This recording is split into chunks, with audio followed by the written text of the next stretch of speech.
You are now listening to the Unscripted Ohio podcast, brought to you by Buckeye Grove and in part by JFQ Lending. All your home purchase and refinance needs should be handled by a Buckeye. You'll never pay for your appraisal with these guys. Licensed in 33 states and more on the way. Check them out at jfqlending.com. For the latest news, notes, analysis, and discussion, check us out on buckeyegrove.com and follow us on Twitter at UnscriptedOhio1. Now, broadcasting from Podcast Central, a place that is not his mother's basement. Hey, Ma! Can we get some meatloaf? We promise. Here's your host, Kyle Lamb. Hey, Ma! The meatloaf! Action-packed hour coming up of Unscripted Ohio. Thank you for joining us. We are brought to you by BuckeyeGrove.com, as well as our title sponsor, JFQ Lending, with support from GoBus. GoBus has over 40 stops across Ohio with popular destinations like Hocking Hills, Mohican State Park, and Ohio's big city. Visit GoBus for your travel destinations on ridegobus.com or give them a call, 1-888-95-GO-BUS. That's ridegobus.com, 1-888-95-GO-BUS. I am your host, Kyle Lamb. Mark Gibler, recruiting analyst extraordinaire, coming up here in just a second. We're going to break down, obviously recruiting. That's the name of his game, right? You know, Mark is the soothsayer. He sees things before they happen. And, you know, not to be too jokey, but, you know, Mark really is the best in the business. He's great. Great analyst, and so we're going to get into some recruiting because there's a lot of stuff going on with 2020 and 2021 as well. We're going to talk about that, spring game recap, and also some Columbus Blue Jackets discussion. If you haven't been paying attention, and I know you have, you've at least heard the news by now, Columbus won the first playoff series they've ever won in franchise history. They are now advancing to the second round of the NHL playoffs, and they did so not just winning, but sweeping the President's Trophy winner. And that means the President's Trophy goes to the team with the most points in the NHL regular season. And they didn't just beat Tampa in 4 games, but they swept them. And the last 3 games weren't even close. And this is a huge thing because it's the first time in NHL history that the President's Trophy winner has been swept in the first round of the playoffs. It's only the 4th time it has ever happened in any series. So Columbus making history. The Blue Jackets, I'm telling you, you should jump on the bandwagon. Mark and I are going to analyze this, and we're going to try to give some background as to why this is so exciting. If you're not a hockey fan, I'm telling you, hockey playoffs are amazing. Jump on board for the rest of this ride. I don't know how long the ride's going to last, but jump on board. Follow the Blue Jackets going forward. You're going to be glad you did. It's an exciting time. This is a great way to support the city of Columbus, the state of Ohio. There's a lot of excitement about this team. They've just taken out the best team in the league. And now, I'm not going to say that the Stanley Cup is theirs for the taking, but they can advance, and hopefully they will advance. So, Mark, coming up, we'll talk some hockey. Also, at the end of the show, a little bit of Ohio State basketball news. Had a commitment on Sunday that I did not get to on the Monday show, and also a coaching hire that I will talk about at the end of the show. So, Ohio State basketball chatter on top of the Blue Jackets and Ohio State football, spring game, and recruiting. It's time to go inside Ohio State recruiting and take a peek behind the scenes with Buckeye Grove recruiting guru Mark Gibler and his magical orb of wonderment. They said it couldn't be done, but he's outdone himself once more. Back for another recruiting roundup. That's what I do. I drink and I know things. We've done a lot of drinking and knowing things here in the past couple of weeks. It's been busy. Mark, first I want to ask you, without giving any spoilers for the Game of Thrones fanatics out there or the ones that haven't caught up yet, what did you make, in a very generic answer, what did you make of Game of Thrones season premiere? Yeah, generic answer. I mean, I think I felt like it's setting up for a big episode 2. Is what it just felt like. It felt like everything's about to. It was very. I don't know. It was a little more laid back. Would be probably a terrible term for the show, but it just wasn't. They didn't come at us at 100 miles an hour right away. I think there's kind of the chess pieces kind of got put him in a position for. I don't know if you caught this, but takeoff. if you saw a few months ago when they released the episode lengths, the duration of each episode, we've got 5 more remaining. There's one more, I think this week is one more regular length at like 54, 55 minutes. And then the last 4 jump to like 100, an hour and 15, hour and 20 minutes. So I feel like we probably have one more of those suspense building episodes in us before it really gets going into the final, storylines playing out. Yeah, and I actually I've been so busy traveling and with everything was going on with the spring game and everything else that I haven't even rewatched. I always rewatch almost immediately the episode, so I have to rewatch again before Sunday. So we had, Game of Thrones and the Masters with Tiger winning historically, and the Blue Jackets with a historic sweep of Tampa, and then of course, like I said, we have the spring game to talk about some recruiting. It was an amazing weekend. You were in DC last week, but I'm sure you probably went back and caught a replay of the spring game. I'm curious your thoughts of, and as much as we can take anything out of that thing being, basically touch football and a shortened game. I'm curious if there was anything that stood out to you as to what we could take away from such a format. Yeah, I think we all overreact to, what happens in these spring games, and I think, even now, it seems like the spring game's getting more and more watered down in terms of tackling and things like that. But I guess the one thing is it feels to me like Garrett Wilson's going to be, not just the rotation guy I thought he would be this year. I knew he was going to play. He might be one of their best players. And that's not just necessarily a spring game take. That's a 3 or 4 practices and a spring game now take of he might just be one of their best players. Mark, we have gotten already accustomed with all the highlights of him in high school and now the spring game. We've got accustomed to him high pointing a football. It's like we're already used to it, and he hasn't even actually suited up officially, in an Ohio State uniform. And I think we're going to see plenty more circus reel catches from him in his career. But what really stands out to me that I think is underrated, and we saw this when he had that one catch and he kind of did the juke on the defender and then ran for another 10 yards right past him, is he's got some really quick feet on him. He's not, straight line speed. He's not the fastest guy out there, but he has got some really, really good footwork in addition to those amazing hands of his. Yeah, I've had a hard time kind of describing him over the past 2 years because it's hard. It really is kind of hard to put. You have to watch him to understand how good he is, because you can't really describe him in physical traits. Really, you can't. Some of these guys, you can't say, oh, he's, you can't believe it. He's 6'5", or he's 6'3", or he runs 4'3". Like, you can't really go in any of those. He's not really a freak measurables guy, but oh my gosh, can he play wide receiver? It's unbelievable. Early on, I kept saying Michael Crabtree, and I think there is a lot of Michael Crabtree in him. And then part of that was just kind of the way he plays, and then the other, because Michael Crabtree just was a dominant college football player, but was not a measurables, monster. But the other part of that was, Michael Crabtree was kind of a good compromise of great college player, but we're not putting the pressure of like a future Hall of Famer on him either. But I'm just gonna do it. You watch him, and I'll tell you what, if he doesn't look like Odell Beckham sometimes, Mark, I kid you not, I have been telling people he's a cross between Beckham and Michael Thomas, and I do not feel guilty or remorseful for saying it in the slightest. I know it's putting the expectations a little too high, but he's got that route running of a Michael Thomas and the footwork, but he's got the hands of a Beckham, and I don't feel like we're exaggerating or getting carried away saying that. Yeah, he plays a lot like Odell. Will he be quite as – the thing with Odell, I even went back and looked at this, and Odell ran, I think, 4.43 at the Combine. Will Garrett run that in 3 or 4 years? I don't know if he'll run quite that fast.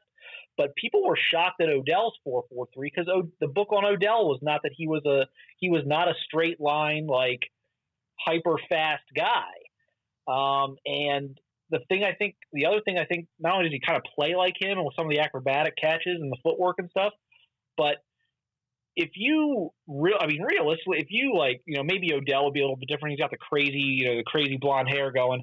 But if you put Garrett and Odell like in a mall where there's like thousands of people, they would not jump out at you physically. Odell Beckham in street clothes does not look. You don't look at him and be like, oh, that's definitely an NFL football player. And Garrett's the same way. They're not like these huge. Like Michael Thomas is pretty physically imposing. And Julio Jones is incredibly physically imposing. Those two guys, Odell and Garrett, they would not like jump out to you if you just pass them in public. So I think they have a lot in common. Yeah. So I want to ask, what you thought of Justin Fields.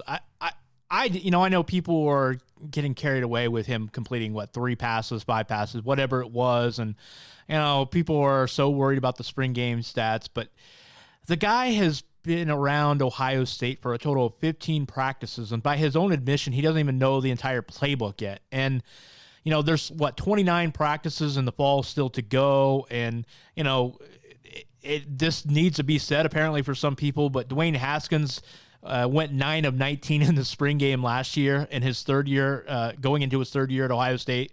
So it's surprising to me, and I guess I understand it with all the hype surrounding Fields and, Tate Martell transferring out because of it. So I kind of get why there's more pressure on this, but it still amazes me that people are still freaking out so much about the spring game performance. It doesn't matter to me. I know everyone's analysis and wants me to make all these points and things. It really doesn't matter to me. The narrative last year was that the coaches were making a mistake and that Joe Burrow was better coming out of the spring game. That was literally, you can search our message board, you can search Twitter, you can search a lot of different places, and you will find a huge contingent of people that thought Joe Burrow was better or passed the eye test better than Dwayne Haskins last spring, which is laughable now to think about. So I don't worry about that. Fields has a long way to go in terms of learning the offense and building a relationship with the receivers and just everything that's going to go into this. And on top of that, is unfortunately for him is going to be replacing the, hands down best thrower of the football that has ever come through, the university. So it's not going to look quite like it did last year. He's going to use his legs way more than Dwayne did. He's going to throw the ball well, but he's not going to throw it. No one, he's not going to throw it as well as Dwayne this fall. He's just not. But you're gonna get some other things with him that you didn't get with Dwayne. So, and the hope is that that's going to lead to, just as much of an explosive offense. And I think the running game will probably be better this year for a couple of different reasons. But I think people need to just relax a little bit on Fields. I mean, I think everything's going to be just fine there. Yeah, you mentioned the running game being better for a couple different reasons. I'm going to ask you about what I think maybe one of those reasons here in a second. But one quick follow-up on the Fields thing. Did you maybe I'm reading too much into this, but not that this is a shock. I don't think any of us really believe that there's a quarterback battle, or at least in as much as there is, we know that what the outcome is going to be. But if we had any doubts, the fact that they only got Fields, 13 attempts compared to Baldwin getting 36 attempts, I think that shows, hey, Fields is going to be our guy. There's no sense in prolonging him out here, getting too many reps, risking injury. Did you get that feeling? I mean, am I, crazy for thinking, it's let's get him his token 10, 15, snaps or pass attempts and then get him out of here? Right. Yeah. There's no reason to think Justin Fields isn't starting at this point. I mean, and yeah, there definitely could be something to that, certainly, where you want to get Baldwin the reps because you're going to need him to be ready this year just in case. But, just talking to people around the, just honestly, just reading between the lines, you would not have made the move you made with Fields in December to not have him be your start. You're not doing that to bring him in to be the backup. You're just not. Yeah, you can, and you don't even have to promise him the position, but you're making that move because you expect he's going to be the guy. He's talented. You can look at the tape and you can see it. You can pretty much in the back of your mind, without saying so, you can know that he's going to be the man. And now you mentioned the run game. I got to say this, it's like there's a lot of reasons I think J.K. Dobbins will have a bounce back year. I think the line will be better than what it was for most of the season last year, although they did improve and run the ball when they needed to late in the year. But I think they will be better.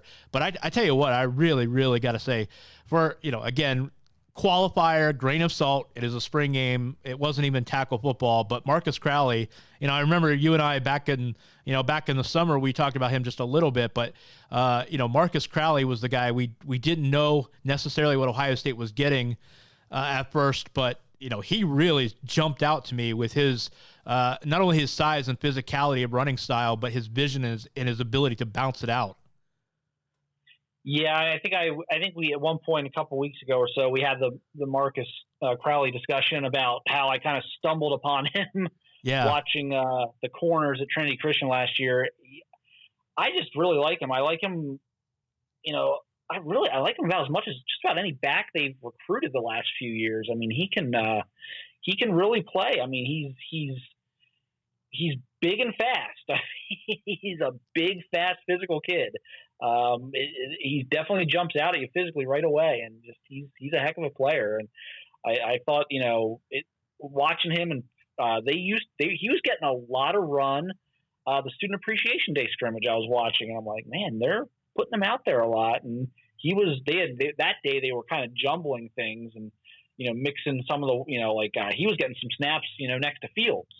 So he was getting some first team reps in that regard, and they were kind of jumbling things that day. And I think physically, I mean, that's always the thing, is are they physically ready to take the beating? And I think he could, I don't know how much he will play this year, but I think if they had to play him, I think that'd be okay. I think he could hang.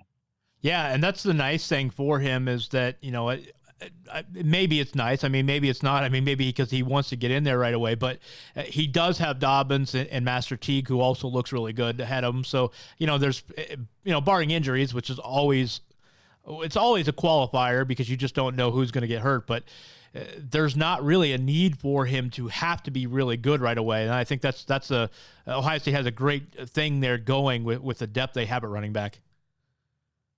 Right. Yeah. I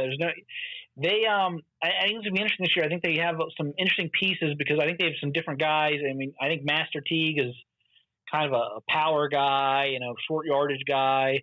And then you have a guy like McCall who can be a change of pace, and McCall especially can do a lot of stuff out of the backfield. So I'm going to kind of be fascinated to see how they use these guys maybe in the passing game too. So I want to ask you about a guy that had a really good spring game on the defensive side of the ball. And I've actually heard, a couple of people have seen it, had been there for a couple practices, that he, I guess this isn't just a one-time thing. Jocelyn Wint, reportedly looking a lot better this spring.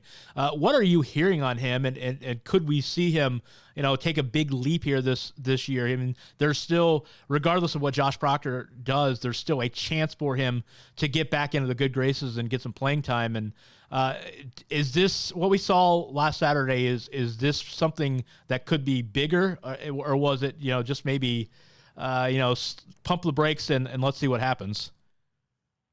Yeah, I mean, I think the new defense, there's less thinking going on. All the guys have said this in the back seven. There's less thinking going on, and there's more just going out, reacting, and playing. So that could certainly help a guy like Wint, who just, to be blunt, looked completely lost last year at times. Yeah. There's certainly be something to that. The bullet position for him would be interesting for me because I think that's kind of what he is. So there could be a better fit there as well. Ultimately, I do think they've got a core group of 5 or 6 defensive backs back there. Not quite, and maybe that'll be, I guess, 6 or 7 now when Jordan Fuller is back in action in August. So I mean, I think it's gonna be hard to crack that this year. I don't think I'd put him in that 6 or 7 this year, but it does seem like he's a lot more comfortable this year, and that could maybe lead to something possibly next year. I mean, I think he could maybe be a rotation guy this year that gets some snaps, but I think it's going to be hard with Fuller coming back, Brendan White, Proctor's emergence. They still seem to like Isaiah Pryor as well. And then you have all those corners that they're trying to get on the field together. I think it's going to be tough for Wint to play a major role this year, but it's been encouraging to watch him kind of, improve and not struggle so much as he did last year. Yeah, it would be if the corners live up to the expectations I think everybody have for them, and you throw in maybe Wint or Pryor stepping up and playing a lot better than last year, and there's almost nowhere else to go for them, right? Because they can't be worse than what they played last year. So I think if any improvement whatsoever, I think the Ohio State secondary is looking really good on paper going into the season. Yeah, there's really no reason at this point for the corners not to be a strength of the team. I mean, and the safeties too. But look, I mean, Jeff Okudah and Shaun Wade are two of the most talented corners I've watched the last maybe 5 or 6 years at the high school level, and they now have 3 years. I mean, this is year 3. They've started, between the two of them, they probably started, about 20 games. They've played in way more than that. You have a fifth-year guy in Arnett. There's no reason this shouldn't be a strength. You have talent and experience there. You have talent and experience at safety now, obviously with Fuller back. I think the world of Josh Proctor. So this should be a strength. It should have been a better unit last year than it was, and it should absolutely be a strength this year. So I'm not sure that I took a lot away from Saturday, spending 2 hours there, watching the spring game. Actually, 3.5 if you count the hour and a half I spent before the game sitting out in the sun. And I did get a big sunburn from it, so I got something to take away from the weekend. But in recruiting, we got an answer to a question that you and I were discussing maybe 2 weeks ago, I think, when you were on last. Because you were, we were going through the progression of what could be the pecking order for the 2021 quarterback recruiting, and who Ohio State would target. But we may have gotten an answer because it sounds like there could be a future boom coming from Kyle McCord, who was on campus this past weekend. Of course, he was with his teammate Marvin Harrison Jr. Now, Harrison Jr. has come out and, basically saying, he's basically saying that Ohio, somebody's going to have to blow him away to beat Ohio State out. And there's also a thought that maybe Kyle McCord is going to be quick in line too. So what's your read on this? Is McCord now Ohio State's number one target? And should we, contemplate the possibility of him committing really soon? I mean, I think he is certainly the most likely guy that they land at this point. If you want to call him the number one target, I mean, he's at least 1A or 1B. I mean, the thing with Drake May is I don't know that there's a difference there as far as Ohio State sees it between McCord and May. But May, you're looking at probably another year to recruit him. McCord, you may only be looking at another month or two. And I just think it's one of those situations where it's not that one guy is way ahead on the board than the other necessarily. It's just a matter of, look, we're not turning this guy away to chase you for a year. You know what I mean? They're not going to do the Deshaun Watson thing where they slow play 5 other kids in the hopes of Deshaun Watson, visiting or whatever. And I think that's where this is at, where they love Kyle McCord, and they're not going to chase anybody and hold off Kyle McCord. And it looks like a decision could be coming here in the next, I would say, 6 to 8 weeks. That would be my time frame right now. So it's up to it's up to another school to basically push him off of committing to Ohio State at this point. That's pretty much what I've got on that. This is very close to happening, and it's going to take some intervention here by like I said, Stanford and Clemson have been thrown out to me as potential visit destinations, as potential schools that could maybe be in a position as like an underdog that could could hit a Hail Mary here or something and get them off of this or whatever. But it's looking very close to happening for Ohio State and Kyle McCord. Another guy they did really well with, and it seems like every day there's a new there's a new guy at this position that's surfacing as a possibility for Ohio State. But LB Bunkley Shelton. So what's the book on him? And he had some nice thing to say when you spoke to him about his Ohio State visit as well. Yeah, and he got offered in January, and immediately he was just gushing about Ohio State, and I'm going to visit for the spring game, and I'm going to do this, and they're one of my top schools. And you listen to it the first time, you're like, okay, I've heard this before. Ohio State's everybody's dream school. So you just kind of you smile and nod, and you wait and you see what they do. And sure enough, for 3 straight months, he kept pounding home, I'm going to make this visit. I'm very serious. And then he followed through on everything. I mean, he made the visit. He stayed for like 4 days. I think they're a legitimate player. Now, I think the good news for probably everybody involved in that situation is that I don't think he's an early commit. I think he's going to take some officials in the fall, probably to Ohio State, for one. So I think you have a timeline here that makes sense for everybody. What would getting a kid from California mean right now for Ohio State? I mean, you don't get to just, stop recruiting the kid for the next 10 months. So, and then, on his end, it's not a knee-jerk reaction to a visit, or he's going to play this out into the fall, from everything he's told me. So, I think the timeline works well for everybody here, and then it also allows Ohio State to figure out some of the other receivers situations they've got to figure out right now. So,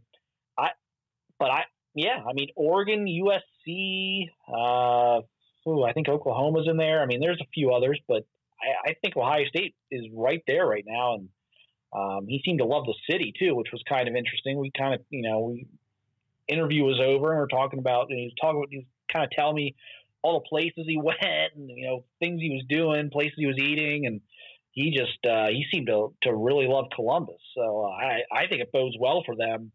Not just a kid that's like looking at Ohio State as like a football factory, but actually like really enjoyed the city and the campus. So I think it looks really good for them right now. And then like I said, we'll see. He takes a few other visits, and he doesn't see Ohio State for 3 or 4 months before he comes back. We'll see how everything digests here the next several weeks. But I gotta love where they sit right now. Last recruiting question I want to ask you, more of a generic, broad strokes type thing. There are some people that are a little. I mean, you look at all of the guys that they're in on for 2020 on the offensive side of the ball, and there's probably no reason to worry anything about the skill positions, and even offensive line. I think long term, there's a lot of hope there that they're going to wind up being just okay, at least okay. But on the defense side of the ball, you don't see a lot of names right now that are very far along with Ohio State. And that's just kind of weird because we're accustomed to seeing all linebackers and defensive backs lining up to play. Is this a question mark? Is this something that should be Ohio State fans should be worried about right now? Where is Ohio State in terms of defensive recruiting for that 2020 class? Yeah, I really don't think it's a concern yet. 4 new defensive assistants, so you're going to have sweeping changes in terms of who these guys prefer maybe versus who the previous guys preferred. And you're going to have different guys are going to have different relationships with different kids. They're going to have different connections in different parts of the country. And they really needed, we're just now starting the spring evaluation period where the coaches can go on the road now for the next several weeks. And, I think we're going to emerge from that with a much better idea of kind of where they're at with everything. If you look, I think the targets in the secondary, there's a lot of 4 and 5 star kids in the secondary right now. So I don't see the concern there. I know they, I know Fred Davis went to Clemson, but you got Legend back in the fold. You're in on Keely Ringo. You're in on Elias Ricks. You're in on all these other guys that you're trying to, I can probably rattle off 6 or 7. I think Ohio's got some kids. I like the Ricky Hyatt kid from Westerville Central. I think that's an Ohio State caliber player. I thought that was a great offer this past week.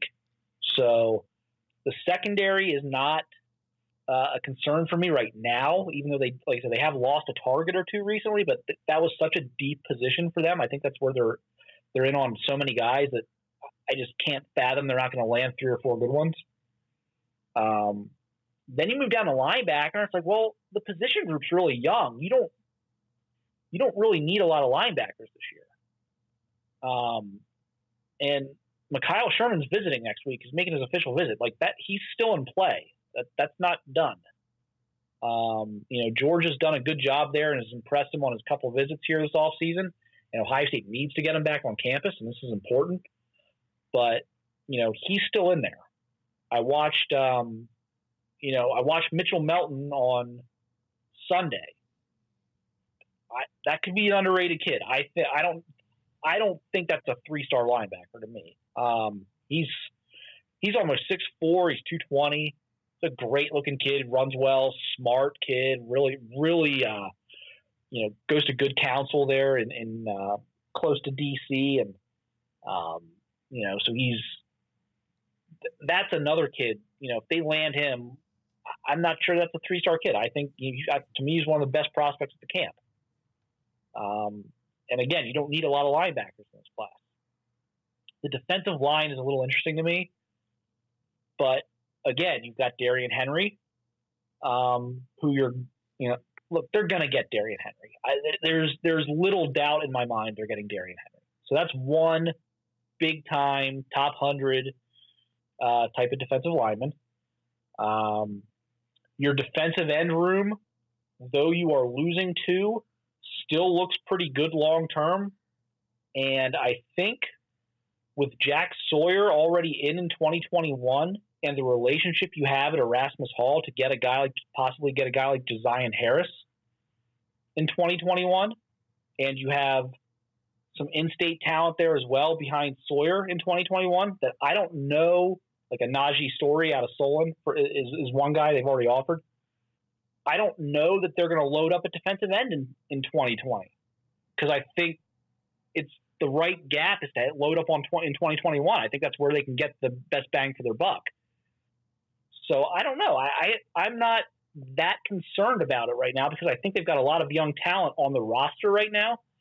And I think while there may not be as much depth to their targets on the defensive line or linebacker as in years past, I don't know that they need to sign a huge number there. So I think things are going to be pretty sure things are going to be okay. Like I don't think Al Washington and Larry Johnson, forgot how to recruit, and Jeff Hafley's been doing a really good job. I don't think there's going to be long-term concern. I just think whether it's quarterback, running back, offense, defense, whatever it is, I just think Ryan Day needs to win football games this fall, and everything else is going to take care of itself.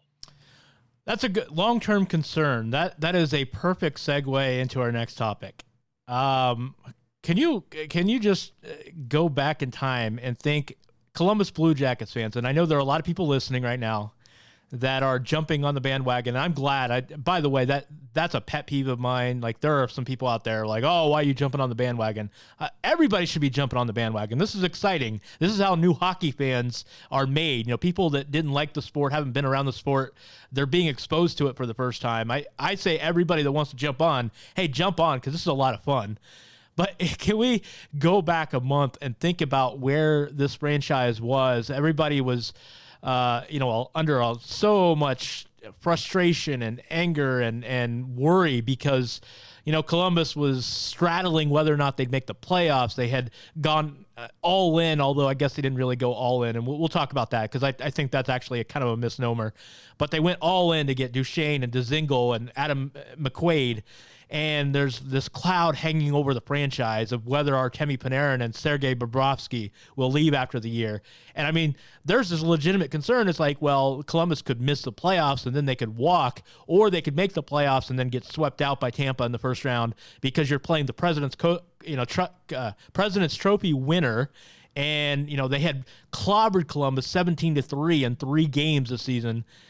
You fast forward from that, where Columbus fans were a month ago, and now we're looking at this. Columbus didn't just beat Tampa, the President's Trophy winner, 62 regular season wins, which tied an NHL record, but they swept out Tampa. First time that's ever happened to the President's Trophy winner, and they did so not losing a single period in the last 11 of 12 in the series. It was just a remarkable performance that I don't think anybody in their wildest imagination could have ever seen coming.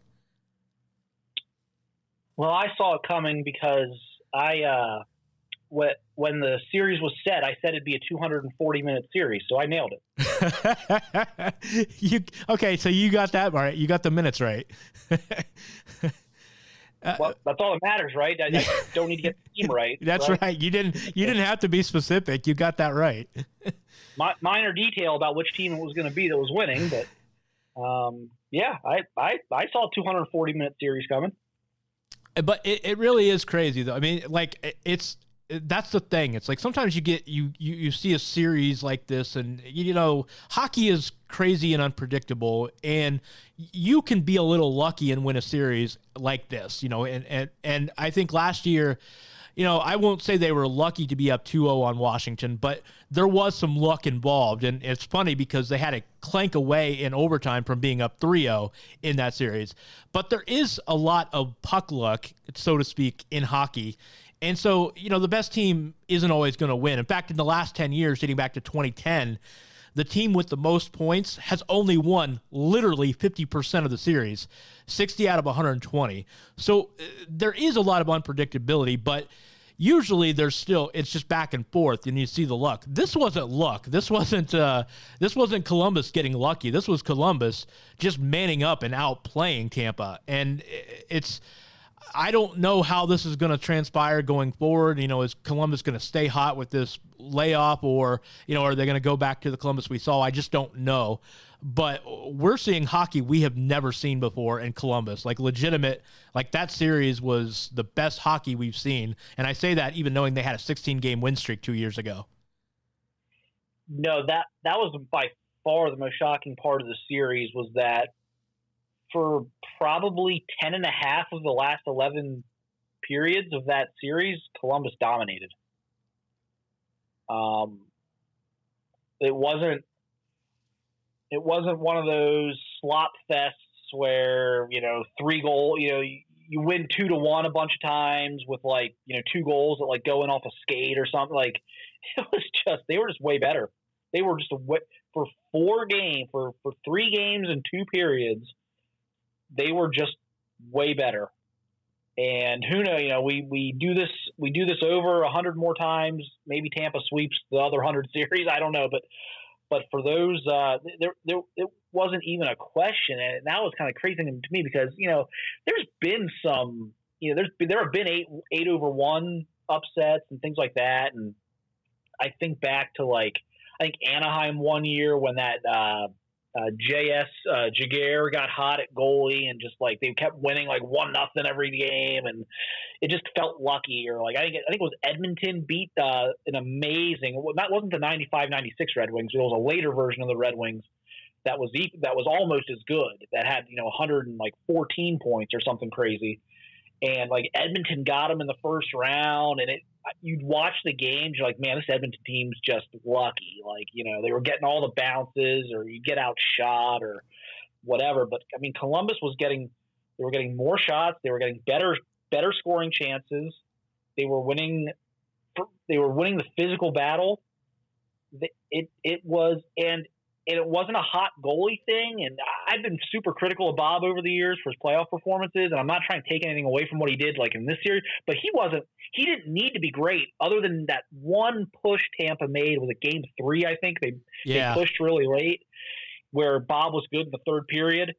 Like, Bob barely saw any pucks from the end of the first period of game 1 until about the middle of game 4. Bob didn't see any pucks.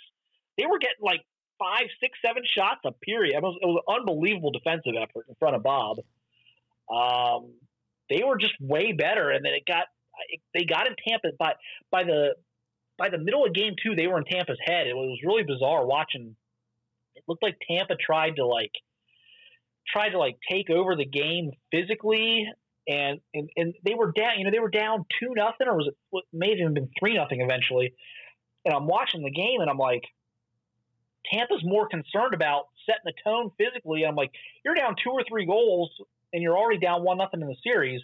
You better worry about putting the puck in the net and not, taking that extra hit at the end of the shift. Mark, it was bizarre. I said after game 2, that very point, I said I am actually very confident in this series going forward. Unlike, even despite, everybody, don't forget Columbus was ahead 2-0 on Washington last year. I was actually very confident because of that exact point right there. Tampa was so frustrated in game 2 with Columbus, getting all these penalties and wanting to fight all the time. That right there told me Columbus was already in their heads and had them off their game plan. And that was the reason I felt like this is legit, because whatever Columbus is doing, Tampa does not like it. They're not responding well to it.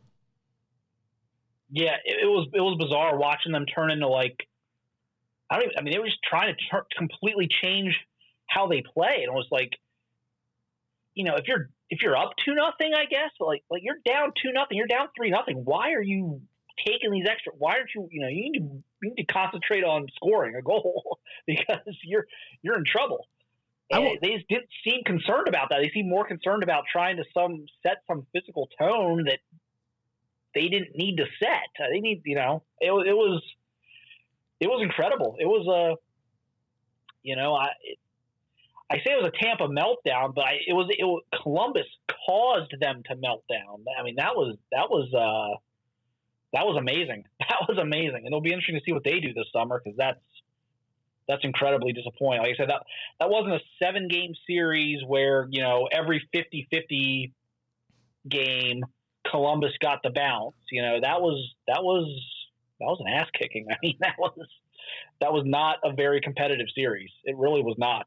I want to kind of set a scene here, because for a lot of people that aren't following this, and because I have had a few questions, and I've seen a few people, respond to other people, saying, well, why are Columbus fans so excited? This is just one series, but people have to understand the background on this. You go 18 years without seeing your franchise win a single playoff series, and they went 10 years before they even won a single game in the playoffs. But 18 years without a playoff series, it's not just that they won a playoff series, because I don't think there'd be as much excitement if it weren't for the fact going through the whole year that Columbus went through with all the questions, all the drama with whether or not Bobrovsky would resign, whether or not Panarin would resign. You're talking about a team that potentially can lose, and they still may. We don't know what's going to happen, but they could still potentially lose a couple of keystone players, franchise-type players. And to have that cloud hanging over the organization, and then not knowing if you're going to escape the first round again because you're facing a historically good team in terms of points, it's like, to be able to not just win that series finally and get over that hump into the second round, but to do it the way they did, it's just like this rush of emotion, this rush of adrenaline. And it's something to be excited about, because it legitimately it makes you think that Columbus has a chance to advance further in the playoffs, but also just to get that monkey off the back the way that they did. I think that is why people are so excited about this. Yeah, I would argue that, they kind of lost an entire generation of fans, if you think about it. Almost 20 years without a playoff series win. Think of how many potential fans they probably lost during that time. You know what I mean? kids that grew up and are like, I'm not rooting for this team. I'm going to root for the Penguins or the Blackhawks or, why would I, so I that's what I always think about. I'm like, they off to such a bad, you expect an expansion team too for a few years, but they went through almost an entire generation where I'm like, I wonder how many kids growing up in Ohio that could have been Blue Jackets fans if they had been competitive are now, are rooting for other teams right now. Well, now it's like, okay, every kid in Ohio, or at least in Central Ohio for sure, got to be watching this, has got to be completely locked in. I just think it's, we've seen kind of what happened in Nashville is, now that's just a hockey crazy city, and you wouldn't even think that for that market that could even be possible. And I think the same thing could happen in Columbus if they could ever string a few playoff runs together. And this organization is in great shape because now they're in a position where let's say Panarin and Bobrovsky do leave, and I'm not ready to write off Panarin especially just yet. I think there's still an outside chance he could return. I'm not expecting it, but I don't think it's a done deal. But let's say that they leave. I think this franchise now is looking like it's in a position where it can withstand that for a number of reasons. You've got Matt Duchene, who is saying some great things about Columbus, and he's having a great playoff series. I know you and I don't necessarily see eye to eye on what kind of player he is at his best, but he has had a great season, and he's saying some great things about Columbus and kind of giving signals that he might re-sign in the offseason. But you've got the Duchene thing. You've got Bjorkstrand stepping up. This 19-year-old Alexander Texier, people don't, for people that don't follow Columbus, this 19-year-old had played a grand total of 2 games in the regular season at the NHL level before the playoffs. And he's already got 2 playoff goals. I'm sorry. He's got 3 total points. Those 2 games, by the way, were the last 2 games of the regular season. So they brought up a 19-year-old to play basically in the playoffs, and he's already contributing in a huge way.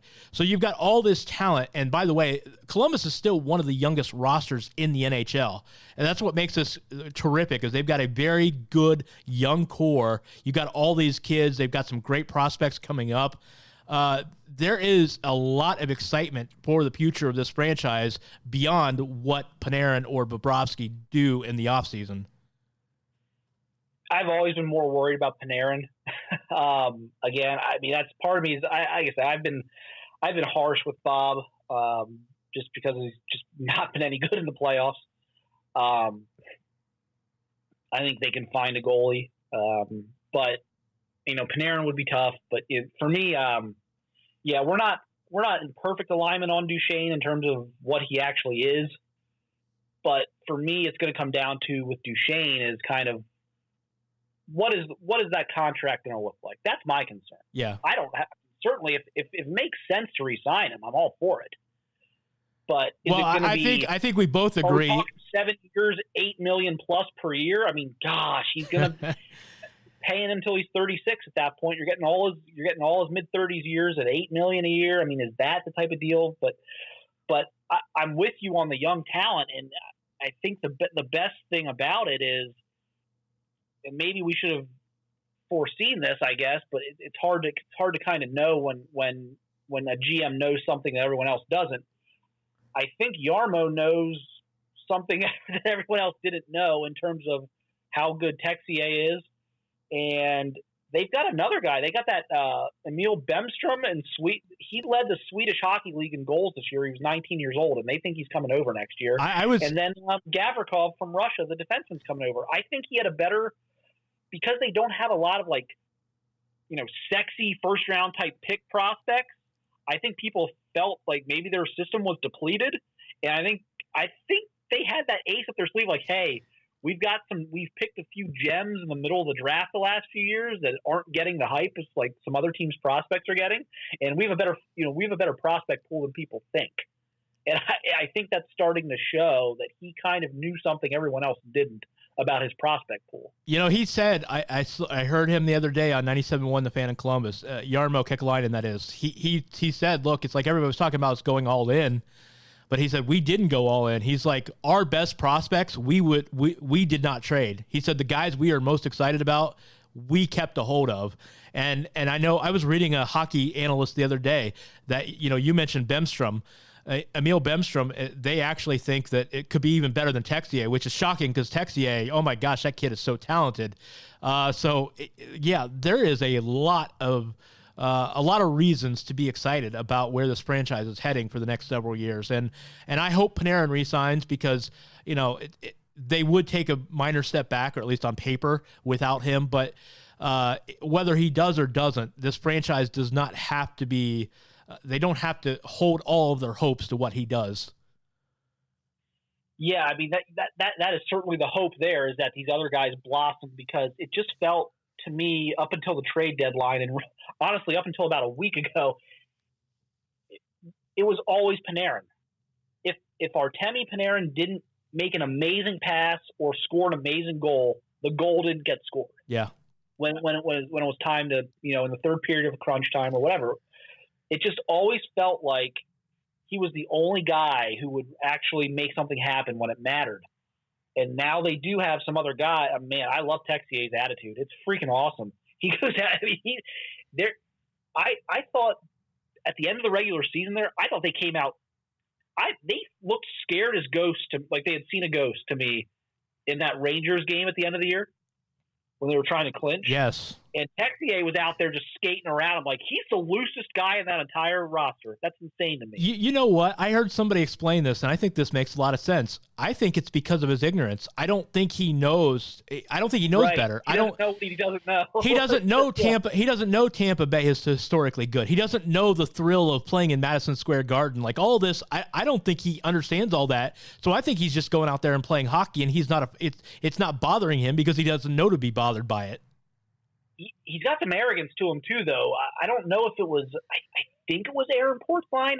One of the Blue Jackets reporters asked him a question like a year ago, because there's only been a couple of French guys in the NHL like ever, and there's like a couple in the league right now, and like the question was asked to him like, who's the best player to ever come out of France, and he said it was him. So he's also got a little bit of swag. So it's interesting. He certainly doesn't care. I mean, he's out there. I've been super excited watching him. He looks like one of those guys is a top line winger who could be a point per game guy down the road. I know that's a lot to put on him, 10 games in or whatever it is right now, maybe even less than that. But he just he's got the look. I mean, he went right. I mean, he did it in Cleveland too. He was in Cleveland for like a week and scored like 5 goals. Well, I don't know what's going to happen going forward, but I will say this. We both agree if this Duchesne that showed up in the Tampa series stays with Columbus, we're both really thrilled about this. Like, I mean, I know he hasn't played that well in his entire time since he got traded to Columbus, but if he continues playing that well, that's the Matt Duchesne we all sign up for. And with him emerging, with Bjorkstrand playing so well down the stretch, with Texier, this 19-year-old, playing as well as he has, with playoff Bob being a thing of the past, at least for right now. Let's hope it stays. This team, 12 different guys scored in the Tampa series. If this Columbus that we saw in the past 4 games continues to play going forward, this is a Stanley Cup contending team. And that just is awesome to say, but it's legitimately like we're being objective when we say that. If this team continues to play, they've already knocked out the best team in the league. Yes, yep, in 4 games. And here's the, this is looking way ahead, but I just can't help myself at this point. So unless I'm completely, I did some research on this to make sure I wasn't like on the wrong page here. So apparently, home ice, my understanding, and I don't think it was always this way. I think it used to be like seedings were involved and things like that. My understanding is that for the Stanley Cup Finals, the team with the most points during the regular season has home ice advantage. Yes. That's doesn't matter where they were seeded or if they won the division or whatever, is that whichever team has the most points gets home ice. Almost half of the Western Conference playoff teams have fewer points than Columbus. Yes. There are 3 teams in the West that could make it to the Cup Finals where Columbus would theoretically have home ice. And one of them is Colorado, who's up 3-1 on the 1 seed in the West right now. One of the other ones is Vegas, who's up 3-1 on, in my opinion, probably the most talented team in the West in San Jose. And then the other one is Dallas, who just tied up Nashville 2-2. All those teams could end up getting through to the next round. and then you'd be left with like a 75% chance that you could, if you got to the finals, you'd have a better record than your opponent, which would give you home ice. So Columbus could theoretically get all the way to the finals and then somehow have home ice. It'd be amazing. Columbus Vegas is my dream matchup, by the way. Oh, I'd love to see it too. I just don't want to. I'm a little bitter about Vegas. I feel not to derail this. The NHL completely stacked the deck for them like they've never done before for any expansion team, and I thought it was. If you have any emotional investment into any other expansion team, to watch what the NHL did for them was kind of ridiculous. Yeah, so yeah. I've kind of rooted against them, but for now I'm rooting for them because if they get there and Columbus gets there, Columbus has home ice. So that's what I'm rooting for right now. Well, Columbus waiting the winner, for those of you wondering, they are awaiting the winner of Boston and Toronto, which is currently 2-2 in the series. It is a best-of-7 series. Toronto was ahead 2-1, but Boston stole a game on road ice last night against Toronto, so now it's 2-2. And Mark, you and I talked about this the other day, and this is the general sentiment, I think, of most Blue Jackets fans. You know, they're both very good teams. Boston was 2 in the Atlantic. Toronto was 3. They weren't separated by a lot of points. But if there is a better matchup for Columbus, it's probably Toronto, which is, as you said, is kind of a poor man's version of Tampa, a more of a finesse team. They've got a lot of scorers at the top, but not as good of a back line, not as good of a defense. The goalie isn't as good as Vasilevsky. So if you're a Columbus fan right now, the general sentiment is root for Toronto in this series. Yeah, and that's what I'm for. Like you said, to me, they're Tampa light. So you've already seen it. You should be able to play a similar game to what you know, as far as your strategy. Shouldn't have to change much. I don't think they're as good in the back end as Tampa, although I thought we got a little bit of watered down version of Tampa. I mean, there's just no way. I mean, he didn't play the last 2 games. We saw how he played the first 2 games, which was terrible. I mean, that was not Victor Hedman that we saw the last week, but I don't think they're as good in the back end. And then I also don't think it's a team that we talked about this with Boston a little bit. I don't think like some of these teams you can beat them, but they ultimately end up being the cause of your demise because they rough you up so bad that you'll lose the next series. Yes. I think Boston would be that type of team where even if you survive that series against them, they're the type of team that would just beat you up so bad that it'd be tough to come back. Could you imagine having to beat Boston? Leave the Toronto series that way. Yeah, could you imagine having to beat Boston and then say like beat the Islanders in 7 games or the Islanders? Or Washington. Yeah, I mean, yeah, Boston's just so physical. That's just a tough series. But I mean, you know, either way, you know, you attack it, you know, no matter who it is. But yeah, I'd prefer them to play Toronto personally. But well, this has been a lot of fun, Mark. I'm glad we are able to get some. I know it's off season now and we're past spring, so it's like, you know what, the Blue Jackets have just done something historic. People are excited, so it felt like a good time to talk about it, and it's been a lot of fun. I'm glad we're able to have this discussion, and hopefully they'll give us more reason to have some more talks here going forward, because Columbus and the Stanley Cups, of all my professional sports team, this, I think, it would excite me more than anything. Columbus winning a Stanley Cup. I'm that into this right now. Well, I'm a hockey nut. I mean, once, you know, I'm a football junkie first, but since it's become so much of my job, it's like I got to have an outlet for like just pure fandom. That is hockey for me. So that's I've been a hockey nut my whole life, and it's only been enhanced kind of being around football all the time, where I kind of have an outlet to kind of just be a fan and not have to worry about, you know, favorite teams and things like that. But there's nothing. I mean, I don't know. I enjoy the Stanley Cup playoffs probably more than just about anything. So I'm all in as well on this. That's what I'm saying. People like hockey is not my favorite sport necessarily, but I'm telling you, hockey playoffs are a different animal. Like get on board with this bandwagon. Follow Columbus, however much further they go in these playoffs. Follow along. I promise it'll be well worth it. This is going to be a lot of fun. Mark, thanks for joining us today, and we'll catch up with you here real soon. Yep, sounds good.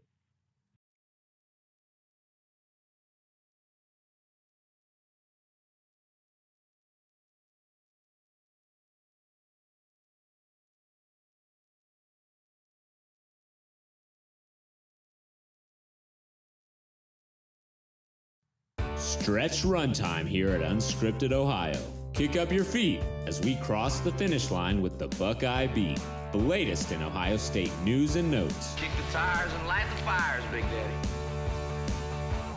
All right, so before I wrap it up with some a few basketball notes that I promised, I have to get something out of the way. So just so you are aware, we recorded, Mark and I recorded the podcast late Thursday afternoon. And after we got done, we find out that Matthew Baldwin is apparently entering the transfer portal. Mark Gibler was able to confirm that after we got the news, after we got done recording. So Matthew Baldwin is in the transfer portal, and he is planning on returning, although he is keeping the door open, or he's planning on leaving, but he is keeping the door open with the possibility of a return. So it's not for sure that he's transferring, but it looks that way, and he is in the transfer portal. So we didn't get a chance to discuss that. Mark and I did not. Of course, we were talking about the quarterback position as if it was still a battle, or whether or not it will be a battle. So just if you're wondering, that is why we didn't discuss the Baldwin thing. It happened after Mark and I recorded. But I will talk more about the Matthew Baldwin situation on the Monday podcast, I promise. So that is unfortunate timing. That's what happens when we don't do these shows live. You record them and you hope that they're going to still be timely when they get posted, but not always. So, hey, real quick, before I wrap the show up, 2 quick basketball notes. We did have a commitment on Sunday. Ohio State got the long-awaited commitment from Ibrahima Diallo, 7-footer from Senegal, playing in California at Prolific Prep. He's only been playing organized basketball for a few years. Very, very high ceiling, very raw, though.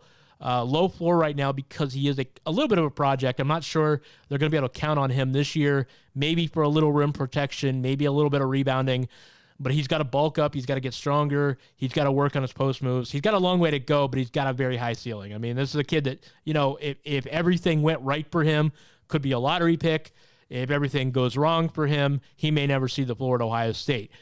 As to what Ohio State does with that other remaining scholarship that they have available, I think right now they are receptive and open to the idea of bringing in a graduate transfer, especially if it is a big that they can play in the post. At least that was the thinking, where they could take a grad transfer in the post a la Daniel Giddens of Alabama. And if that happens, then they would be able to redshirt Diallo and let him develop for another year before he got into the rotation. I don't know if that's still the plan, but that was a possibility. But we'll see what happens. They do have Diallo in the fold now. I think he's got a lot of long-term potential. We'll see what happens for the upcoming season. The other piece of news that just broke on Wednesday is the Buckeyes have replaced Mike Schrage. He is the assistant basketball coach that took the head coaching job at Elon. He has been replaced with Jake Diebler, if that name sounds familiar. It should. He is the older brother of John Diebler, former Ohio State star, Upper Sandusky product. Jake Diebler was a very, very good basketball player. Not as talented as John, but in some ways he was every bit as good of a player. He was a point guard, very ferocious defender, great passer, good rebounder for his size, very savvy basketball kid. And he got into coaching. He was actually a video coordinator under Thad Matta for a couple of years at Ohio State. Thad loved his work ethic, loved his basketball mind. Of course, that whole Diebler family, great basketball mind. He went on, and he was actually the assistant under Bryce Drew at Vanderbilt the last few seasons, and that's fitting because he played for Bryce's father, Homer, at Valparaiso. He played college basketball at Valparaiso under Homer Drew. Got it back into coaching after he left Ohio State as video coordinator, wound up following Bryce Drew down to Vanderbilt, and now he's available after Bryce and his staff got let go this offseason. Jake was out there for the taking. Ohio State has hired him. He is a fantastic recruiter. We'll see what he does. He's still a young coach. The fundamental aspect, the actual coaching, on-court coaching, it's still too early to say what kind of coach he's going to be for Ohio State. But I do know he was regarded as Vanderbilt's best recruiter. He's the guy that was responsible for landing Garland, a 5-star, down there that went to Vanderbilt.